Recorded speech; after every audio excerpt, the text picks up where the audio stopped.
Muito obrigado, Sr. Presidente. Sr. Presidente, Srs. Deputados, Srs. Membros do Governo, o PCP sempre afirmou com clareza a sua concordância com opções e medidas que promovam a qualidade e a segurança do transporte ferroviário e também a formação, a certificação dos trabalhadores e o seu reconhecimento a quem e além fronteiras. Agora, coisa diferente em relação à qual temos reiteradamente alertado e manifestado a nossa total discordância é quando a certificação de trabalhadores é usada como instrumento ou pretexto para aprofundar a liberalização do setor, a sua entrega aos grandes grupos económicos transnacionais e a precariedade e a exploração dos trabalhadores. Veja-se tudo o que tem acontecido com o pacote ferroviário, os sucessivos pacotes ferroviários e a sua introdução na legislação nacional. Depois, o problema ainda está na forma como se aplica esse sistema de certificação. Vejamos no concreto alguns exemplos do que o Governo pretende consagrar nesta transposição de diretivas. O processo de organização e realização dos exames e controles periódicos a que o trabalhador se sujeita para renovar a sua certificação cabe exclusivamente às empresas que empregam ou contratam o maquinista de acordo com o seu próprio sistema de gestão.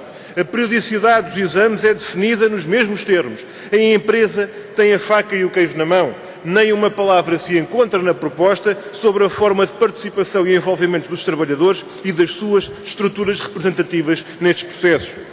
Em caso de resultado negativo no exame, a empresa ferroviária afasta de imediato o maquinista do desempenho de funções. Mas nada é dito em relação a quaisquer mecanismos que o Governo nunca prevê para evitar que o trabalhador seja sumariamente, liminarmente condenado ao desemprego, designadamente com possíveis processos de reclassificação ou transferência de serviço.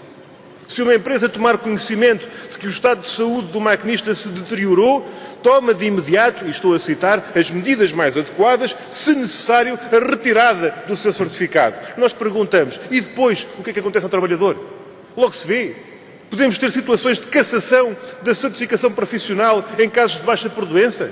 Em casos de irregularidades, como falsas declarações, por exemplo, é prevista automaticamente a revogação ou a recusa de emissão da carta de maquinista. Nós perguntamos, podemos correr o risco de estar perante uma espécie de pena perpétua administrativamente aplicada, sem mecanismos de audição prévia? Em que termos é feita a instrução do devido processo?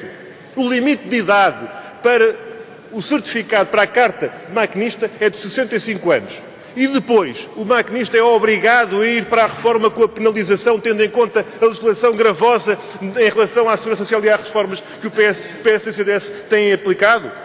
Sr. Presidente, Senhoras e Senhores Deputados, é particularmente grave que o Governo tenha aparecido tarde e más horas com uma proposta, no mínimo, discutível quanto às soluções que preconiza e precipite desta forma um processo legislativo que começa da pior maneira. Esta proposta de lei foi admitida na mesa anteontem.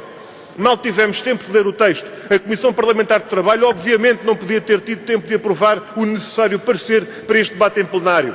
Os trabalhadores não foram ouvidos sobre o seu teor e muito menos se realizou o indispensável processo de consulta pública com a publicação da proposta, a audição das organizações, a abertura para a apresentação de pareceres. A Assembleia da República não podia adivinhar o que havia de estar escrito na proposta do Governo, por isso não podia partir do princípio de que seria necessária a consulta pública. O Governo é que tinha a obrigação de ter em conta o teor da sua própria proposta, em vez de fazer do Parlamento uma almofada de carimbo. Há que garantir, nos termos da lei, a devida informação e audição dos trabalhadores e das suas estruturas numa matéria desta incidência e deste significado. Já se torna muito claro para nós que vai mesmo ser preciso tratar de propostas de alteração do texto na especialidade. Apresentaremos essas propostas no devido momento, mas queremos aqui sublinhar que é antes da discussão na especialidade que o processo de consulta pública tem de acontecer, para que não se verifique mais uma vez a transformação de uma proposta eventualmente boa numa má medida lesiva para os trabalhadores. Disso já tivemos demasiados exemplos e convenhamos que para pior já basta assim. Muito obrigado.